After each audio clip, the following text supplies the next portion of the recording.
प्रिय छात्रों, नमस्कार। इंडिया ऑनलाइन क्लास में एक बार फिर से आपका स्वागत है।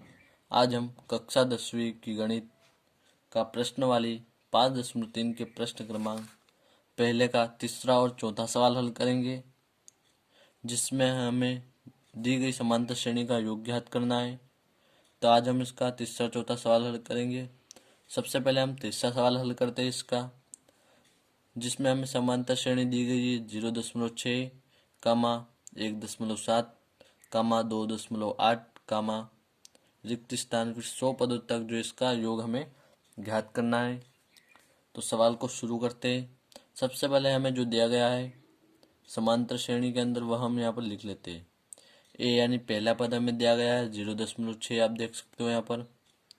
और डी यानी सार्वंतर जो है हमें दिया गया है यहाँ पर 1.1। सार्वंतर घात करने के लिए हम दूसरे पद में से पहला पद माइनस करते हैं। यहाँ पर हमने दूसरा पद में से पहला पद माइनस किया है, हम रफ में कर दिखाते हैं आपको माइनस करके। यहाँ पर 1.7 में से हम 0.6 जो है माइनस करते हैं। यहाँ पर दशमलव से इधर वाली संख्या से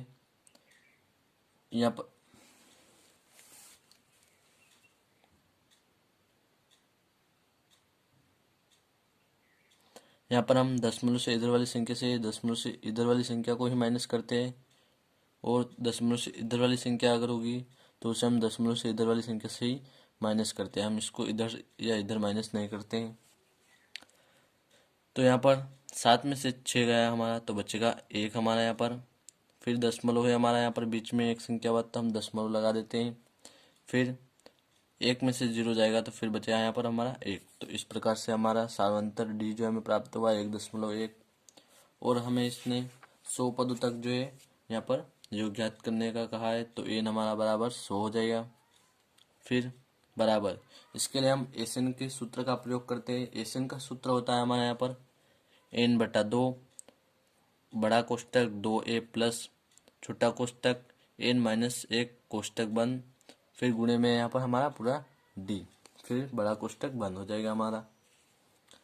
फिर यहाँ पर एस और एन जो है हमारा यहाँ पर है 100, तो एस 100 बराबर क्या होगा हमारा n 100/2, फिर कोष्टक 2 गुणित ए है हमारा 0.6, तो लिखते हैं 0.6 प्लस यहाँ पर एन हमारा फिर 100 है, तो 100 - 1 कर देते हैं, 100 - 1, और फिर गुणे में डी हमारा जो कि हमें प्राप्त हुआ 1.1, तो लिख देते हैं हम इसको।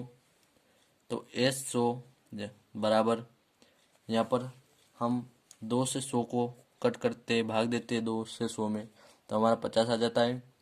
फिर यहाँ पर हम 2 का गुणा 0.6 में करते हैं, तो हमें प्राप्त होता है 1.2। फिर प्लस यहाँ पर 100 में से हमारा 1 माइनस करते हैं, तो हमारा बचा 99 गुणित 1.1। फिर यहाँ पर बराबर 50 को ऐसा कैसा लिखेंगे हम, फिर 1.2 प्लस यहाँ पर 99 गुणित 1.1 करते हैं हम, तो रफ में करते हैं इसको हम 99 गुणित 1.1।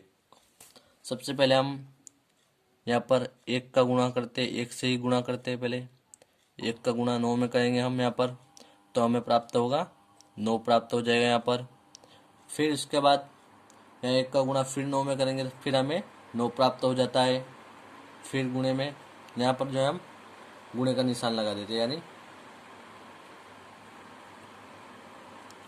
फिर हम 1 का गुणा करेंगे इसमें 9 में, तो 1 का गुणा करेंगे तो फिर यही हमारे 99 आएंगे। तो अब हम इसको क्या कर देते हैं, जोड़ देते हैं। तो 9 और सिर्फ 9 है, तो यहाँ हम 9 का ऐसा कैसे लिख सकते हैं, और 9 9 यहाँ पर होगा हमारा 18, तो 18 के हम लिखेंगे यहाँ पर 8, और 1 बचेगा यहाँ पर हमारा हासिल, जिसको हम 9 में जोड़ते हैं, तो यहाँ पर हो जाएगा हमारा 10। और दशमलव लगा है यहाँ पर हमारा एक संख्या के बाद, तो हम एक संख्या के बाद दशमलव लगा देते हैं, तो 108.9 हो जाएगा हमारा। तो देख सकते हो आप 108.9 में प्राप्त हुआ है यहाँ पर। फिर उसके बाद एस 100 जो है बराबर 50 को ऐसा कैसा लिखेंगे, फिर 108.9 9 में हम 1.2 को जोड़ते हैं तो यहाँ पर हमारा हो जाएगा 110.1 हो जाएगा जोड़ने पर हमारा, बराबर फिर एस 100 बराबर 50 का गुणा हम 110.1 में करते हैं। तो करते हैं हम 50 का गुणा। सबसे पहले हम लिखते 110.1 का गुणा, अब हम यहाँ पर 50 में करते हैं। सबसे पहले 0 से हम करते हैं तो हमारी संख्या कितनी गिन लीजिए आप, 1 2 3 4, 4 बार आप 0 लिख लीजिए, 0 0 4 बार लिख लिया। फिर यहाँ पर नीचे गुणा का निशान लगाकर फिर हम 5 का गुणा करेंगे इसमें, 5 एकम 5 और 5 का 0 में करेंगे तो 0 ही प्राप्त होगा हमारा। फिर 5 एकम 5 और फिर 5 एकम 5, इस प्रकार से फिर हम जोड़ते हैं इसको तो 0 का 0 आएगा हमारा। फिर 0 में 5 जोड़ते हैं तो फिर 5 आएगा हमारा, 0 0 0 होगा हमारा फिर यहाँ पर। और फिर 0 में 5 जोड़ेंगे तो फिर ही हमारा 5 आएगा और फिर कुछ नहीं है तो 5 ऐसा कैसे आ जाएगा हमारा। फिर यहाँ पर हमारा एक संख्या के बाद फिर दशमलव लगाए तो फिर यहाँ पर 0 के बाद हम एक संख्या के बाद दशमलव लगा देते हैं। तो यहाँ पर दशमलव से इधर अगर 0 होगी तो उसका कोई मान नहीं होता है, तो हम डायरेक्ट 5505 लिख सकते हैं। तो हमने लिखा है यहाँ पर 5505, देख सकते हैं आप, यानी इनका योग जो हमें क्या प्राप्त हुआ है 5505। तो हम लिख सकते हैं अतः 100 पदों तक का यह श्रेणी जो इसका 100 पदों तक का अभिष्ट योग जो है हमारा 5505 होगा। अब हम इसका चौथा सवाल हल करेंगे जिसमें हमें दिया है समांतर श्रेणी 1/15 कामा 1/12 कामा 1/10, इसका योग हमें 11 पदों तक जो है ज्ञात करना है। तो सबसे पहले हमें जो दिया गया वह लिख लेते हैं। ए यानी पहला पद हमें दिया है 1/15 कामा डी, हम इसको रफ में हल करके माइनस करते हैं। दूसरे पद में से पहले पद को माइनस करेंगे तो हमें डी प्राप्त होगा। तो हम माइनस करते हैं यहाँ पर 1/12, यहाँ पर भी हमने किया है माइनस, देख सकते हैं आप यहाँ पर ही 1/12 माइनस 1/15। यहाँ पर क्या है, यहाँ हमारे हर्ष जो है समान नहीं है तो हम इसका तिर्यक गुणा करते हैं, इसका गुणा 1 में करेंगे 15 का और 12 का गुणा 1 में करते हैं।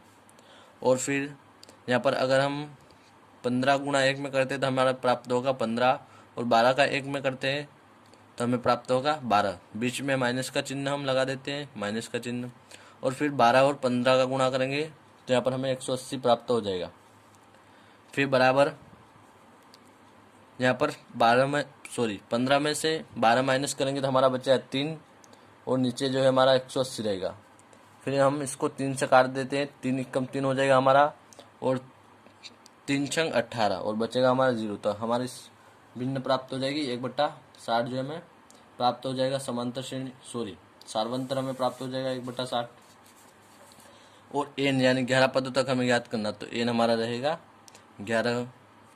अब हम फिर से सूत्र को लिखते हैं यहाँ पर एस एन बराबर, डायरेक्ट हम मान रख देते हैं सूत्र में 11/2। यहाँ पर हमारा एन है 11 तो हम लिखते हैं 11/2 और फिर कोष्टक के अंदर 2 गुणित यहाँ पर ए आता है हमारा, तो ए है हमारा 1/15 हमने लिखा है, प्लस एन माइनस 1 तो 11 माइनस 1।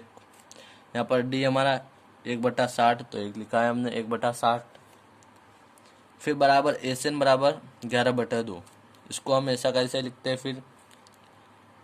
फिर कोष्टक के अंदर यहाँ पर 2 गुणित 1/15 है तो हम 1/15 में 2 का गुणा करेंगे तो हमें प्राप्त होगा 2/15 प्राप्त हो जाएगा, प्लस यहाँ पर 11 में से हमारा 1 जाएगा तो बचा 10 गुणित 1/60 हो जाएगा हमारा। यहाँ पर 10 से हम 60 को काट सकते हैं तो हम काटेंगे तो हमारा प्राप्त होगा यहाँ पर 6 10 छंग 60 होता है हमारा, तो हम काट देते हैं इसको। यहाँ पर एस एन बराबर 11/2 फिर से लिखेंगे हम। फिर कोष्टक के अंदर 2/15 प्लस में अब हमारा बचेगा 1/6, हमने 10 से 60 को काट दिया तो 6 बार गया तो अब हमारा बचा 1/6 प्लस में बराबर फिर एस एन बराबर 11/2। फिर यहाँ पर हर समान नहीं है हमारे तो फिर हम तिर्यक गुणा करेंगे इसका, जिस प्रकार हमने यहाँ पर तिर्यक गुणा किया था। 6 का गुणा हम 2 में करेंगे और 15 का 1 में करेंगे, तो 6 का 2 में करेंगे तो यहाँ पर हमें 12 प्राप्त होंगे और 15 का 1 में करेंगे तो 15 ही रहेगा हमारा। तो 12 + 15 बटा में रहेगा हमारा 90। 90 कैसे आया, 6 का गुणा हम 15 में करेंगे, 15 से 90 होता है। फिर इसको आगे हल करते हैं हम। इसके बाद SN बराबर 11/2 ऐसा ही लिखते हैं। और फिर यहाँ पर 12 + 15 हमारा होता है 27, तो यहाँ पर हो जाएगा 27/90 हमारा हो जाएगा यहाँ पर। फिर बराबर SN 11/2। यहाँ पर हमने क्या किया, यहाँ पर 9 से जो है हम काट देते हैं। 9 क्या होता है हमारा 27 और 9 एकम 9 और बचा हमारा 0। तो यहाँ पर हमारा क्या हो जाएगा 3/10 बच जाएगा यहाँ पर हमारा। तो 11/2 गुणित हो जाएगा हमारा 3/10। तो यहाँ पर हम 11 गुणा 3 में करते हैं तो हमारा बचा यहाँ पर 33 और 2 का गुणा 10 में करेंगे तो हमें प्राप्त होगा यहाँ पर 20। तो हमारा क्या इनका योग क्या प्राप्त हो जाएगा हमें 33/20। तो हम लिखते हैं यहाँ पर अतः 11 पदों तक का योग क्या होगा 33/20 होगा। आशा करता हूँ दोस्तों सवाल समझ में आ गया होगा। धन्यवाद।